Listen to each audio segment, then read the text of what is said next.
이 언약 중심적인 삶은 우리 그리스도인의 삶의 특징을 적절히 드러내주는 그런 말이죠. 언약 중심적인 삶이다. 우리 그리스도인의 삶을 한마디로 요약하고 정리하자면 언약 중심적인 삶이다. 그렇게 말을 해도 과히 틀린 것이 아닌 것이죠. 왜냐하면 참된 그리스도인은 언약을 중심으로 해서, 언약을 구심점으로 해서 살아가기 때문에 그렇습니다. 우리 그리스도인은 세상을 구심점으로 해서 살아가는 사람들이 아닌 줄로 믿습니다. 우리는 세상이 중심이 아니고 하나님의 언약이 중심이고 하나님의 언약을 구심점으로 우리는 살아가는 그런 사람들입니다. 물론 세상의 것들도 주님께서 주시는 대로 풍성히 누릴 수는 있죠. 그 자체가 잘못이라거나 죄는 아닙니다. 누리는 자체가 잘못은 아니죠. 주님께서 주시면, 많이 주시면 누리는 것이죠. 많이 누릴 수 있는 것입니다. 그 자체가 죄는 아니죠. 그러나 세상의 것을 누리는 그것에 초점을 두고 살아가는 삶은 아니라 그거죠. 그래서 주님은 마태복음 16장 24절에서 누구든지 나를 따라오려거든 자기를 부인하고 자기 십자가를 지고 나를 따를 것이니라, 그렇게 말씀하셨습니다. 이것이 참된 그리스도인의 삶이죠. 누구든지 나를 따라오려거든 자기를 부인하고 자기 십자가를 지고 나를 따를 것이라. 이게 참된 그리스도인의 삶인 것입니다. 자기를 위해 사는 것이 아니죠. 우리는 우리를 위해 살지 않습니다. 우리는 사나 죽으나 우리를 위해 사는 사람들이 아니죠. 우리는 언약 중심적으로 사는 것입니다. 그렇기 때문에 이 삶의 여부에 의해서 언약 중심적으로 사는가 그렇지 않은가, 이 여부에 의해서 그 사람이 진짜 그리스도인이냐 아니면 껍데기 그리스도냐, 이것이 구분이 되게 되고 갈라지게 되는 것입니다. 그래서 정말 그리스도를 발견하면 이 삶을 살게 되어 있는 것이죠. 정말 그리스도를 발견하면, 우리가 정말 발견해야 됩니다. 그리스도를 발견하지 못하고 교회 다니는 사람들 많이 있습니다. 정말 그리스도를 발견하면 이 삶을 살게 되어 있습니다. 정말 발견하면. 그래서 우리 신앙생활은 막연하게 그냥 믿고 하는 그런 신앙생활이 아닙니다. 참된 신앙생활은 정말 그리스도를 발견했느냐 그렇지 못했느냐, 이것이 굉장히 중요합니다. 그리고 정말 그리스도를 발견하면 이 삶을 살게 되어 있는 것입니다. 나를 부인하고 십자가를 지고 주님을 따르는 이 삶을 살게 되어 있는 것입니다. 언약 중심적인 삶을 살게 되어 있는 것이죠.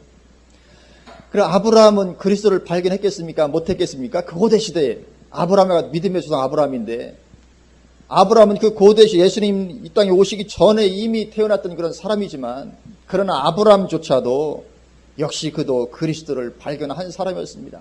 그래서 그가 믿음의 조상이 된 거죠. 요한복음 8장 56절에 주님께서 직접 말씀하십니다. 너희 조상 아브라함은 나의 때 볼 것을 즐거워하다가 보고 기뻐하였느니라. 그러니까 아브라함도 살 때 그리스도에서 알았다고 말씀하고 있습니다. 그래서 주님의 때 볼 것을 즐거워하다가 보고서 기뻐하였다. 그래서 우리는 그리스도를 발견해야 될 줄로 믿습니다. 그리스도를 발견해야 되는 것입니다. 그래서 그렇게 언약 중심적인 삶을 사는 사람에게는 하나님께서 놀랍게 함께 해주시는 것입니다. 그게 성경의 기록입니다. 창세기 기록 그것입니다. 언약을 발견하고 언약을 붙잡고 언약 중심적인 삶을 사는 사람에게는 하나님께서 놀랍게 함께 해주신다는 것이죠.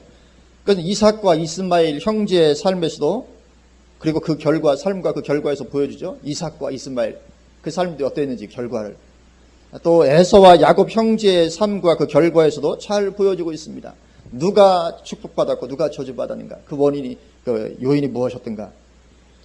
그래서 언약 중심적인 삶을 사는 자에게는 하나님께서 함께 하시고, 언약을 가벼이 여기는 자는 결국은 망하게 되고 만다는 것을 그대로 보여주고 있는 것이죠. 그래서 뭐 이삭이 이스마엘보다 더 훌륭했다거나 그렇지 않잖아요. 그렇죠? 아니면 야곱이 에서보다 더 인격적이었다거나 그렇게 되어 있지 않습니다. 야곱이 에서보다 더 인격적이어서 복을 받았다거나 그렇게 되어 있지 않습니다. 유일한 기준 하나가 있다면 그것은 언약의 사람이었느냐 그렇지 않았느냐, 유일한 기준이 그 하나입니다. 사도 바울은 인생에 말리는 디모데에게 이런 고백을 합니다. 디모데후서 4장 6절에서 8절에 전제와 같이 내가 벌써 부어지고 나의 떠날 시각이 가까웠도다. 나는 선한 싸움을 싸우고 나의 달려갈 길을 마치고 믿음을 지켰으니 이제 후로는 나를 위하여 의의 면류관이 예비되었으므로 주 곧 의로우신 재판장이 그날에 내게 주실 것이며 내게만 아니라 주의 나타나심을 사모하는 모든 자에게도니라. 아멘. 사도 바울의 고백입니다. 말년의 고백입니다. 디모데후서는 사도 바울의 서신 중에서 가장 마지막에 쓰인 서신입니다. 노년의 사도 바울이 고백합니다. 나는 선한 싸움을 싸우고 나의 달려갈 길을 마치고 믿음을 지켰다. 그러니까 이렇게 열심히 사십시오 그 말이 아닙니다. 그러니까 이렇게 사도 바울처럼 이렇게 열심히 살라 그 말씀을 드린 것이 아니고 그만큼 사도 바울은 언약을 분명히 보고 붙잡았다는 거죠. 그러니까 예수 믿는 사람들 당신도 이렇게 열심히 사십시오. 살 능력이 없는데요. 살 어떤 동의 없는데 그래서 사는 것이 가능하지 않잖아요. 그래서 이 말씀은 그렇게 여러분들도 선한 싸움을 싸우고 달려갈 길을 마치고 믿음을 지키세요. 그렇게 드리는 말씀이 아니고 그런 정도로 언약을 분명히 보고 붙잡으라 그거죠. 그러면 이렇게 되게 되는 것인 줄로 믿습니다. 언약을 발견하고 붙잡으면 이렇게 되어지게 되어 있는 것입니다.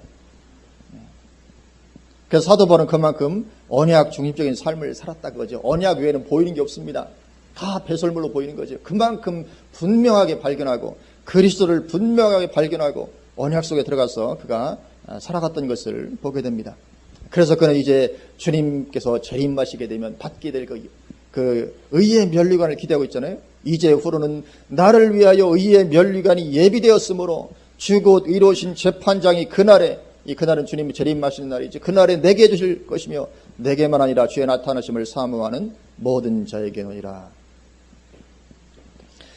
그래서 창세기에 나오는 족장들의 삶도 요약하면 언약과 관계되어서 어떠한 삶을 살았느냐 하는 그거 하나만 결국 남게 되는 것입니다. 족장들의 삶을 요약하면 그가 언약과 관계되어서 어떠한 삶을 살았는가 그거 하나만이 남게 되는 것입니다. 그래서 언약 중심적인 삶이 되지 못하면 나름대로는 열심히 한다고 했을지 몰라도 주님 앞에 갔을 때 나는 너를 도무지 알지 못하니 불법을 행하는 자들아 내게서 떠나가라 하는 이런 평가를 얼마든지 받을 수가 있는 것입니다. 우리는 바리새인들의 열심을 압니다. 그리고 마태복음 7장에 나오는 우리가 주님의 이름으로 귀신을 쫓아내고 선지자 노릇하고 많은 권능을 행하지 아니하였나이까 이들의 열심을 우리가 압니다. 그러나 그럼에도 불구하고 주님은 나는 너를 도무지 알지 못하니 불법을 행하는 자들 내게서 떠나가라. 그래서 무조건 나름대로 열심히 한다고 해서 그것이 되는 게 아닙니다. 나름대로 열심히 하는 것, 우리는 나름대로 신앙생활하는 것이 아닙니다. 그리스도는 주님과 전혀 방향이 맞지 않는 삶을 얼마든지 살 수 있기 때문에 그래서 언약 중적인 삶이 되지 못하면 나름대로는 열심히 해도 망하게 되는 이런 결과를 얼마든지 당할 수가 있는 것입니다. 그래서 우리도 분명히 붙잡아야 될 줄로 믿습니다. 언약을 발견하고 분명히 붙잡고 그 안에 들어가야 됩니다. 그러면 언약이 무엇입니까? 언약의 핵심은 예수 그리스도의 십자가로 말미암은 구원이죠. 언약은 하나님의 약속이라 그런 의미입니다. 하나님께서 우리에게 약속하신 것. 하나님의 약속의 가장 핵심이 뭡니까? 그리스도를 보내시겠다. 그리스도가 십자가, 예수 그리스도의 십자가로 말미암은 구원입니다. 그리고 예수 그리스도의 십자가와 그로 말미암아서 이제 모든 사람, 모든 민족에게 복음이 전파되는 것. 그것이 언약입니다. 예수 그리스도께서 십자가에서 모든 구원을 이루어 놓으십니다. 그리고 그 주님의 구원의 복음이 모든 민족에게 전파되도록 하는 것, 그래서 그들로 하여금 구원에 이를 수 있도록 하는 것, 그것이 언약입니다. 그래서 믿는 사람은 구원을 받을 것이고 믿지 않는 사람은 정죄를 받을 것이다. 그래서 이 언약과 관계되어서 살아가는 삶이 아니면 하나님 앞에서 무의미한 인생이다. 그죠? 창세기에서 보여주는 것이 그것입니다. 창세기에 나온 이삭과 이스마엘이건 에서와 야곱이건 아브라함이건 요셉이건 어떤 삶이든지 간에 그들의 삶이 보여주는 것은 그것입니다. 이 언약과 관련되어져서 살아가는 삶이 아니면 하나님 앞에서 그 삶은 무의미한 삶이다. 그것을 보여주는 것입니다. 그래서 그 언약이 처음에 아브라함에게 주어졌죠. 가장 먼저 아브라함에게 그 언약이 주어졌죠. 물론 이제 창세기 3장에서 최초로 주어졌지만 이제 다 하나님을 떠났을 때 이제 다시 하나님께서 시작하시면서 아브라함에게 그 언약을 주십니다. 그리고 그 언약이 아브라함에게서 이삭에게로 이제 이어지게 되죠. 그리고 이삭에게서 야곱에게로 그 언약이 이어지고 있는 것입니다.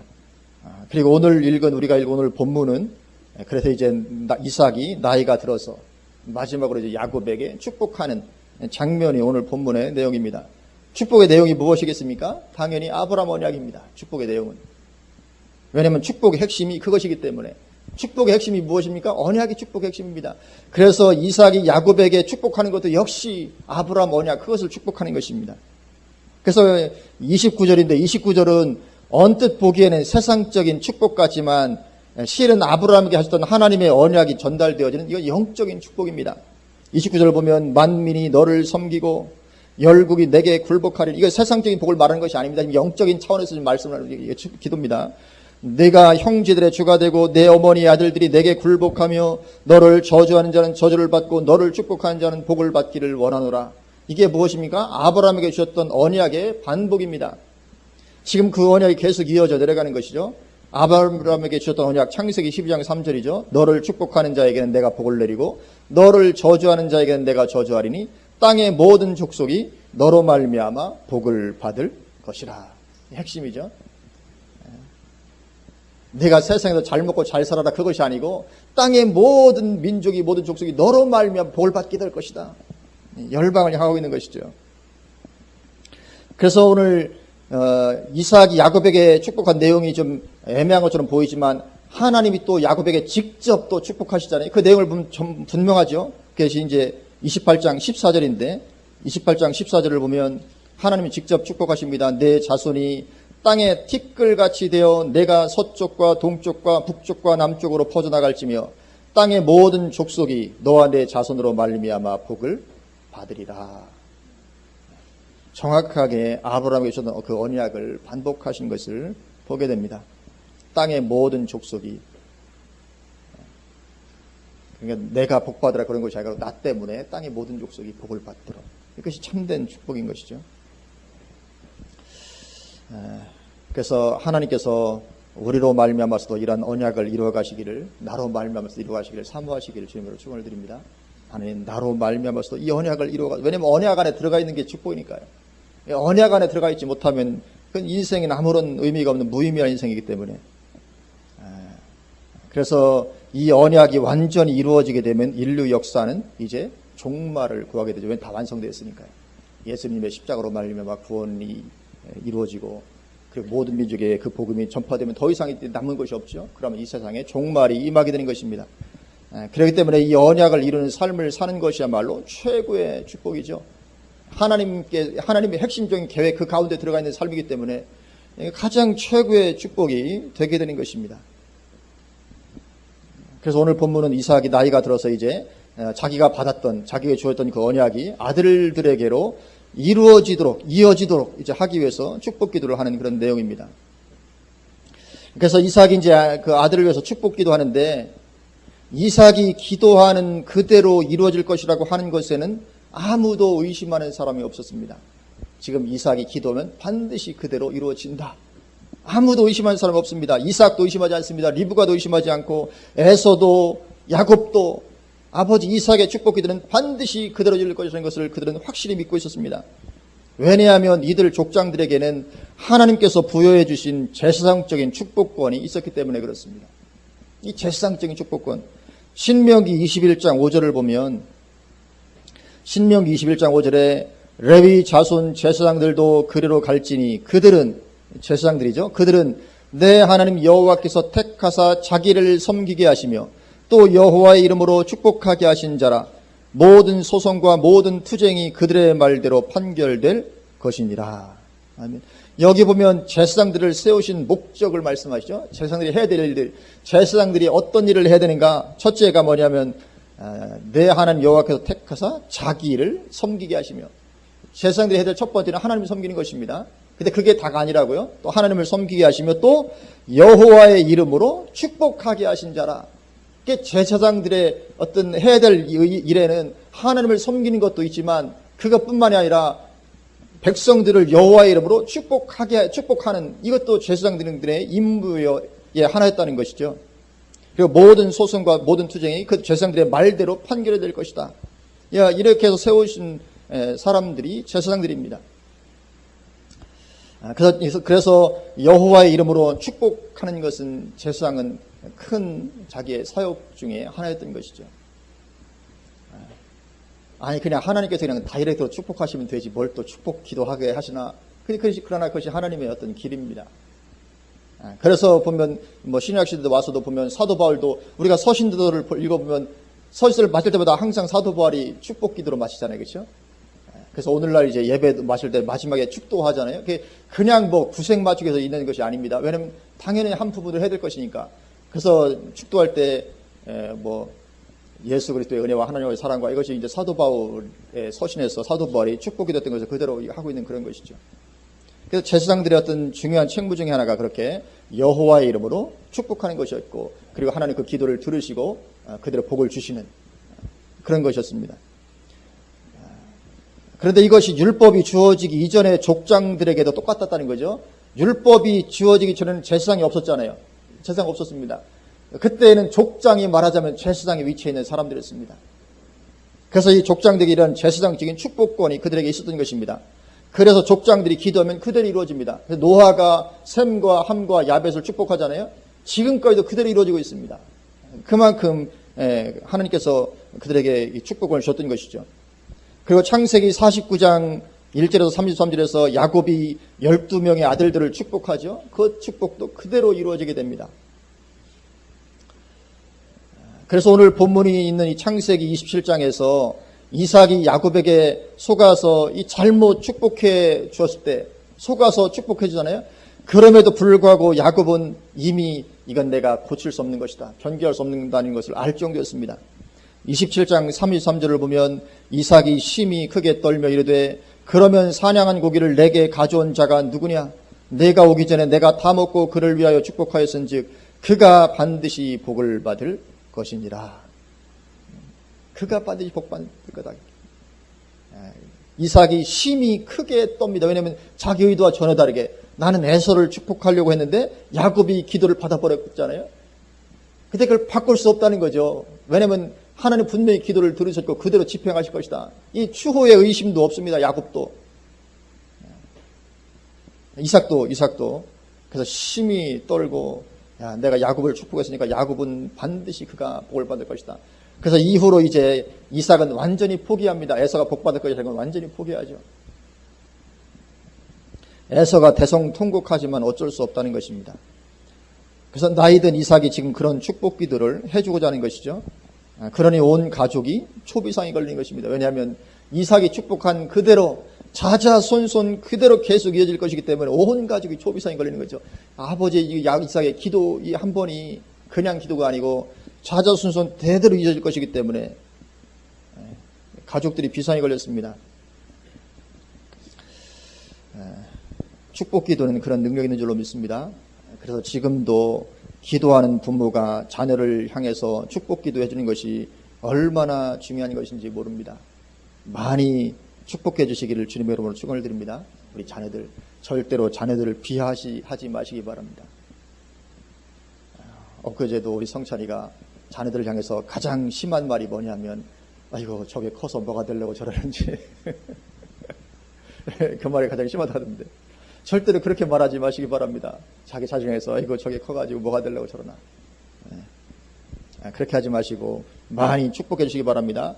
정말로 실제로 그대로 됩니다. 내가 자녀를 계속 축복하면 그 축복 그대로 되어질 수밖에 없게 되어 있습니다. 하나님의 길이 거기 있기 때문에 그런 것이죠.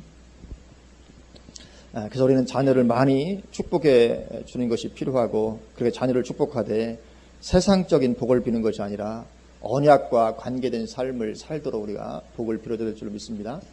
무엇보다도 정말 그리스도를 발견하도록 하나님 내 아이가 정말 그리스도를 발견하게 하옵소서. 우리가 예수님 알 때 지식적으로 아는 것이 아니라 지식적으로 아는 건 다릅니다. 보통 그리스도시구나. 이게 보통 이제 신학적인 용어로는 뭐 로고스 포인트 그렇게도 얘기를 하는데 우리가 예수님을 압니다. 그죠? 알지만 어느 순간 갑자기 맞아 예수님이 그리스도시지 엄청난 깨달음이 오는 그런 때가 있어요. 정말 이렇게 발견되어지게 되는. 그럼 그때부터 삶이 바뀌는 거거든요. 지식적으로 알아서는 절대로 삶은 안 바뀝니다. 근데 내가 정말 맞아 그분이 그리스도시지 예수님이 정말 진정한 깨달음이죠. 이런 그리스도를 발견하게 되도록 그래서 언약과 관계된 그런 삶을 살도록 우리가 축복해 줘야 될 줄로 믿습니다. 왜냐하면 그래야 정말로 하나님께서 함께 해주시는 삶이 될 수 있기 때문에 그렇습니다. 그 언약을 붙잡았다면 그 아이는 그냥 내버려둬도 전혀 상관없습니다. 부모가 신경 안 써도 하나하나 간섭하고 다 하지 않아도 정말 언약을 붙잡았다면 하나님이 직접 그에게 임하시고 그를 이끌어 가시고 그를 훈련하시고 다 하십니다. 그래서 우리는 세상적인 복을 비는 것이 아니라 언약과 관계된 삶을 살도록 축복해 줘야 되는데, 그렇지 않으면 세상적으로는 잘 될지 몰라도 마침내는 에서처럼 결국은 망하게 되고 마는 그런 길로 갈 수밖에 없는 것이기 때문에 그렇습니다.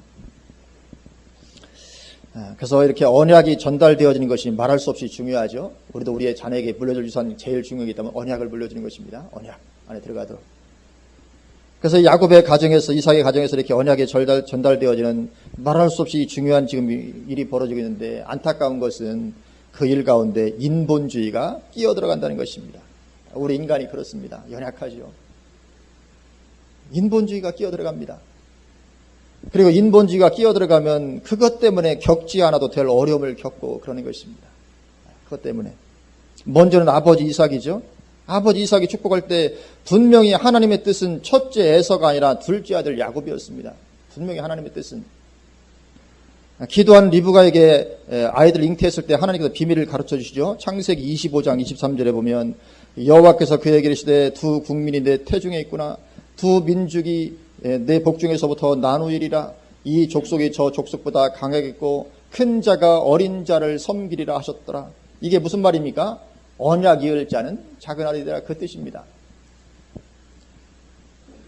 또 로마서 9장에도 보면 하나님은 에서를 미워하시고 야곱을 사랑하셨다고, 그래서 야곱을 택하셨다고 말씀하죠. 로마서 9장 10절에서 13절에 보면 그뿐 아니라 또한 리브가가 우리 조상 이삭 한 사람으로 말미암아 임신하였는데 그 자식들이 아직 나지도 아니하고 무슨 선이나 악을 행하지 아니한 때에 택하심을 따라 되는 하나님의 뜻이 행위로 말미암지 않고 오직 부르신 이로 말미암아서 서게 하려 하사 리브가에게 이르시되 큰 자가 어린 자를 섬기리라 하셨나니 기록된 바 내가 야곱은 사랑하고 에서는 미워했다 하심과 같으니라. 아멘. 이미 그들이 태어나기 전부터 하나님은 이미 야곱을 택하셨다, 그 말이죠. 이미 태어나기 전부터 하나님은 야곱을 택하신 것입니다. 그러나 이삭은 첫째 아들이 더 마음에 들었던 거죠. 첫째 아들이. 오늘 창세기 25장 28절에 이삭은 에서가 사냥한 고기를 좋아하므로 그를 사랑하고 리브가는 야곱을 사랑하였더라. 에서는 사냥을 잘하는 남자다운 사람입니다. 아버지 볼 때는 참 믿음직스럽죠. 세상에서 정말 정말 사업으로 말하면 사업소한테 주고 잘하는, 사냥을 잘하는. 근데 야곱은 맨날 주방에서 엄마 치마 꼬리나 붙잡고 있는 그런 아들입니다.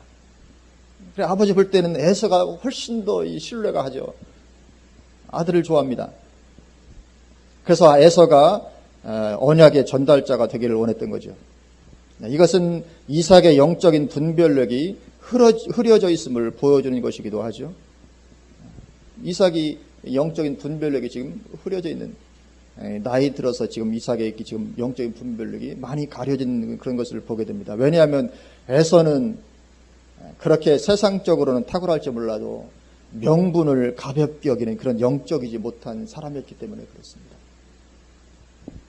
창세기 25장 31절에서 34절에 야곱이 이르되, 이건 지금 팥죽 사건이죠. 에서가 이제 형 에서가 사냥 갔다 돌아오는데 배가 고픕니다. 그때 야곱이 이르되 형의 장제의 명분을 오늘 내게 팔라. 이 장제의 명분이라는 것은 고대 시대의 장자의 명분은 대단한 것이었습니다. 오늘날 장자와는 전혀 차원이 다릅니다. 고대 시대는 장제의 명분이 대단한 것이었습니다. 그럴 뿐만 아니라 이 이삭의 가정에서는 하나님의 언약이 이어져 내려가는 지금 그런 것이 장제의 명분이거든요. 하나님의 언약이 그를 통해서 이어져 내려가게 될 것인데, 장제의 명분을 내게 팔라는 거죠. 에서가 이르되 내가 죽게 되었으니, 뭡니까? 지금 한 끼 굶었다고 이러는 겁니다. 지금 내가 죽게 되었으니 이 장제의 명분이 내게 무엇이 유익하리요? 야곱이 이르되 오늘 내게 맹세하라. 에서가 맹세하고 장자의 명분을 야곱에게 판지라. 야곱이 떡과 팥죽을 에서에게 주매 에서가 먹으며 마시고 일어나 갔으니 에서가 장자의 명분을 가볍게 여김이었더라. 이것은 에서가 언약의 전달자가 되기에 합당치 못한 사람이었음을 보여주는 것입니다. 장자의 명분을 그렇게 가볍게 여기는. 그래서 이 에서는 세상적으로는 잘 나가는 사람이었지만 영적인 언약에는 무관심한 그런 사람이었다는 거죠. 물론 오늘날도 교회 안에 이런 그리스도인이 참 많습니다. 그렇죠?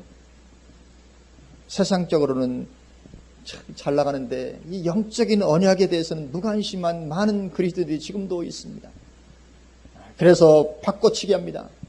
하나님의 축복보다는 내가 세상으로 잘 되는 것을 바꿔치기해서 그걸 추구하고 따라가는, 그것이 에서의 후예들입니다. 이런 사람들이 많은 것이죠. 교회 안에 오늘날에도. 그런데 이삭은 지금 그런 분별을 하지 못하고 있는 것입니다. 그저 사냥 잘하고 세상적으로 유능하고 하니까 에서가 더 낮게 보이는 것입니다. 아, 이놈이야말로 정말 내 뒤를 이어서 언약의 전달자 될 아들인가 보다. 영적인 분별력이 흐려지는 것이죠. 우리는 영적인 분별력이 무엇보다도 중요한 것임을 알아야 될 줄로 믿습니다. 영적 분별력 없으면 망하는 수밖에 없습니다. 분별을 못하면. 그래서 우리는 날카로운 영적 분별력을 우리는 반드시 가져야 됩니다. 이 영적 분별력이 날카로워야 됩니다. 그래서 이 날카로운 영적 분별력이 생기도록 하나님과 동행해야 되죠. 왜냐하면 누누이 말씀을 드렸지만 영적 분별력의 첫째는 하나님 중심적인 삶이기 때문에 그렇습니다. 하나님 중심적인 삶이 되어 있어야 영적인 분별력이 가능하게 되는 것입니다. 생깁니다.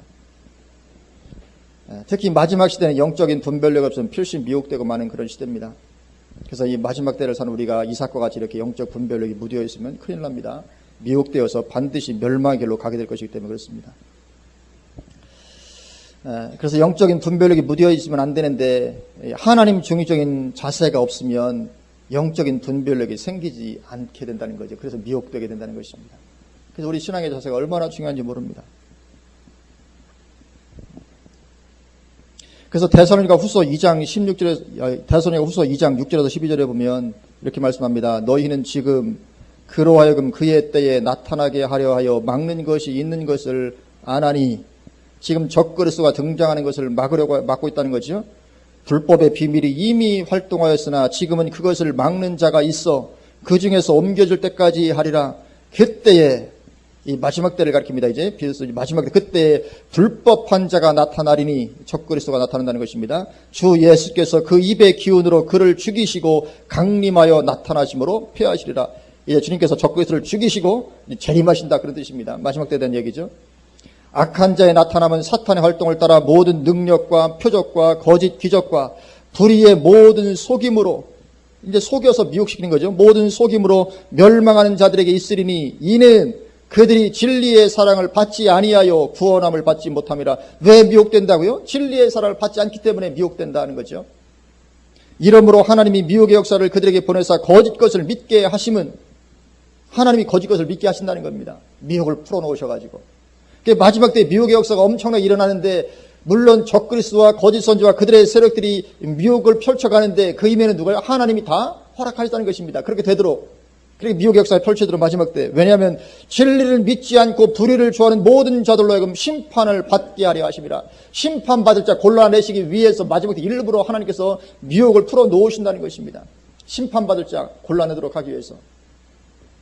근데 이 말씀이 교회 바깥에 대한 말씀이 아니라는 것입니다. 이게 지금 교회 밖 얘기가 아니라 지금 교회 안에 대해서 말씀하는 것입니다. 왜냐하면 교회 밖에 있는 사람들은 뭐 속고 말고 할 것이 없습니다. 무조건 다 지옥이니까요. 교회 바깥에 있는 사람들이야 뭐 속고 안 속고 그런 게 뭐 그들을 그 분별할 이유가 없습니다. 그렇죠?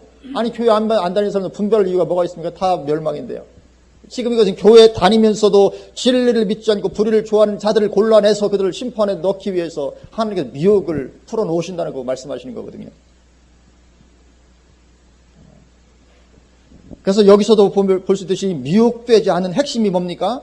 하나님의 말씀에 온전히 순종하고자 하는 진리의 사랑을 받는 것이 그것이죠. 하나님의 말씀에 온전히 순종하고자 하는 하나님 중심적인 삶이 미혹되지 않는 것의 핵심인 것을 보여주고 있습니다. 미혹되지 않으려면 제일 중요한 게 하나님 중심적인 삶의 자세입니다. 하나님 중심적인 삶을 사는 것입니다. 오늘날 신천지에 미혹되어 가는 사람들이 많잖아요. 교회에서. 제가 지난주에도 가까운 어떤 교회가 또 신천지에 왕창 거의 다 또 넘어갔다는 얘기를 또 들었는데, 제가 실제 사실인지 모르지만, 그럼 지금 신천지에 미혹되는 사람들이 많은데 왜 미혹됩니까? 이유는 하나입니다. 하나님 중립적인 신앙이 안 해왔기 때문에 미혹되는 것입니다. 만약에 그 사람이 정말 하나님의 진리를 사랑하고 하나님 중적인 신앙을 가지고 있다면 반드시 하나님께서 미혹되지 않도록 지켜주시게 되어 있습니다. 아니, 하나님 중적인 삶을 사는데 미혹되도록 하나님께 놔두실 하나님이 아니시라는 거죠. 그래서 지금 신천지에 미혹되는 이유는 단 하나입니다. 하나님 중적인 삶의 자세를 가지고 있지 않기 때문에. 그래서 미혹되어서 넘어가는 것입니다. 왜냐하면 그 미혹되는 사람은 그 신앙이 심판에 들어갈 수밖에 없는 그런 정도 수준의 신앙밖에 되어 있지 않기 때문에 미혹되는 것이거든요. 그래서 하나님 중적인 삶의 자세를 갖고 있는 사람은 혹시 거기 발을 들여놨다가도 금방 하나님께서 깨닫게 하시고 나오게 하십니다. 거기서 헤매는 기든 일은 절대 일어나지 않습니다.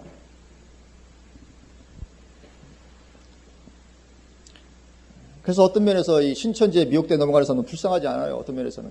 왜냐하면 그렇게 신앙이 아니었으니까, 그냥 교회만 왔다 갔다 했으니까, 정말 하나님을 사랑하고 그 안에 머물러 있으려고 하지 않았으니까 미혹되었으니까요.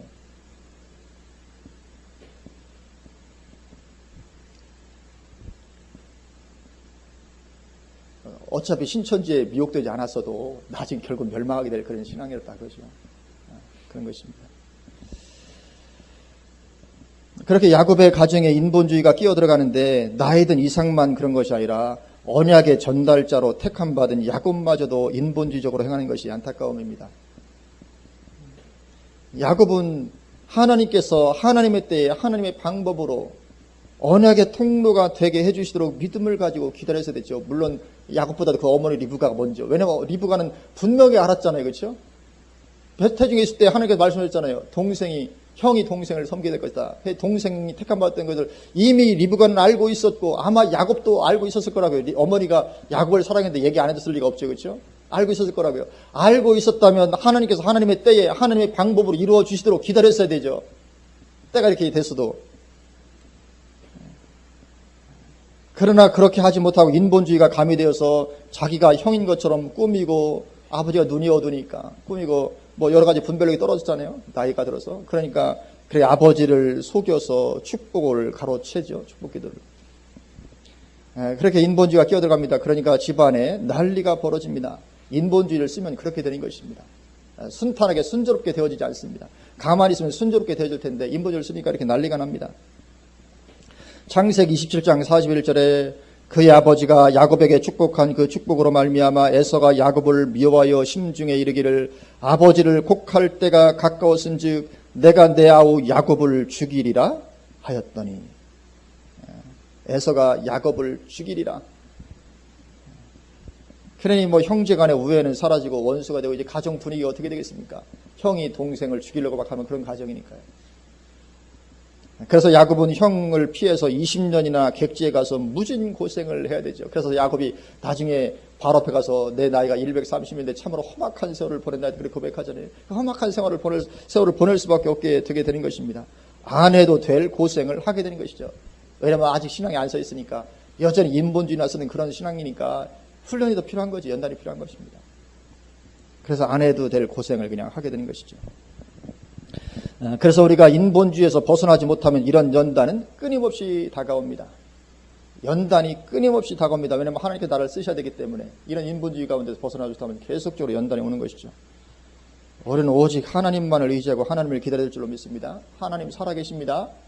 하나님 살아계셔서 나의 모든 걸 다 감찰하십니다. 내가 억울한 일 당하는 것도 내가 지금 이런 어떤 형편이 거쳐진 거 하나님 다 아신다고요. 그 하나님을 바라보고 우리는 하나님을 의지하고 하나님의 때를 기다려야 되는 것이죠. 그리고 가장 문제인 사람은 누구 해도 에서입니다. 가장 문제 에서. 에서는 언약에 무관심한 자의 비참한 종말을 보여줍니다. 에서는 믿음의 가정에서 태어났습니다. 하나님을 아는 그런 축복을 누렸습니다. 믿음의 가정에 태어나 신앙생활을 했지만 멸망으로 끝나는 인생이 되고 말았습니다. 왜요? 언약을 놓치니까 멸망으로 끝나는 것입니다. 물론 살아생전에 세상적으로는 야곱보다 훨씬 더 강성하고 풍족했습니다. 세상적으로는 잘 살았죠. 왜냐하면 아버지 재산도 그 에서가 다 물려받았잖아요. 야곱은 외갓집에 가서 거기서 재산을 이렇게 형성해서 돌아오죠. 아버지 이삭이 엄청난 거부였었는데 그 재산을 누가 다 가졌습니까? 에서가 재산을 다 물려받습니다. 엄청난 거부죠. 그래서 야곱이 돌아올 때 에서가 막 400명을 동원해서 막 그 야곱을 죽이려고 하잖아요. 그렇죠? 그 400명을 동원할 정도니까 얼마나 세상적으로는 굉장히 성공한 사람이죠. 엄청난 재산에다 막 그대 뭐 400이나 대동아 올 정도니까. 세상적으로는 굉장히 성공한 사람이었는데, 그러나 영적으로 볼 때는 완전히 멸망하고 만 그런 비참한 인생이었다는 거죠. 참 안타깝죠. 신앙생활을 하긴 했는데 안 했던 건 아닌데 비참하게 끝나고 마는 그런 그리스도인의 삶을 보여주고 있습니다. 이유는 뭡니까? 딱 하나밖에 없죠. 언약을 놓친 인생이기 때문에 그렇습니다. 그래서 그렇게 에서는 완전 멸망의 길로 가게 되고 야곱은 완전 축복의 길로 들어서게 됩니다. 그리고 야곱은 후에 이름을 이스라엘로 바꾸고 지금까지도 축복된 인물로 남아있는 것이죠. 그렇게 되게 된 요인이 뭐라고요? 하나밖에 없다고요? 언약을 붙잡았느냐, 아니면 언약을 가볍게 여기고 세상적인 만족만을 추구했느냐, 그 하나에 의해서 다 갈라지게 되었던 것입니다. 다른 것은 중요하지 않았습니다. 그 하나로 하나님께서 함께 하시는 삶이 될 것인지의 여부가 결정이 되었던 거죠. 하나님은 언약 가진 자와 함께 하십니다. 그가 비록 좀 성격이 좀 못되고 좀 못 배우고 부족하고 어떤 것 할지라도 언약을 붙잡았으면 하나님 그와 함께 하십니다. 그런데 이 사람이 아무리 잘났어도 인격적으로 아무리 훌륭해도 언약을 붙잡지 못했다 그러면 하나님 함께 하실 수가 없는 것입니다. 그래서 하나님께서 함께 하시는 삶이 될 것인지 여부가 그것에 의해서 결정이 됩니다. 그래서 만약에 내가 언약의 사람이라면 하나님은 하나님의 모든 능력으로 함께 해 주실 줄로 믿습니다. 하나님은 천군 천사들을 동원하셔서 함께하게 하실 것입니다. 그래서 야곱도 그렇게 집을 떠나게 됐을 때 당장 베들에서 천군 천사를 보게 되죠. 아버지 축복받기도 받고 천군 천사를 보게 됩니다. 그래서 하나님은 그렇게 하나님의 모든 능력으로 언약 가진 자와 함께 하신 것입니다. 그러나 그렇지 않냐고 내가 만약에 언약을 가볍게 여기고 살아가는 그런 사람이라면 마침내 내 인생은 비참하게 되어지고 말 것입니다. 지금 당장은 내가 사업이 잘 될지 모릅니다. 그러나 결과적으로 마침내는 비참하게 되어지고 마는 인생이 되는 것입니다. 그래서 하나님의 언약에 나의 모든 것을 거는 그런 언약의 사람 되어지기를 주님의 이름으로 축원을 드립니다. 먼저 정말 우리가 그리스도를 발견해야 됩니다. 발견하고 정말 언약 붙잡고 그 안에 들어가서 몰입해 사는 저 여러분 되시기를 주님의 이름으로 축원을 드립니다. 아멘. 기도하시겠습니다.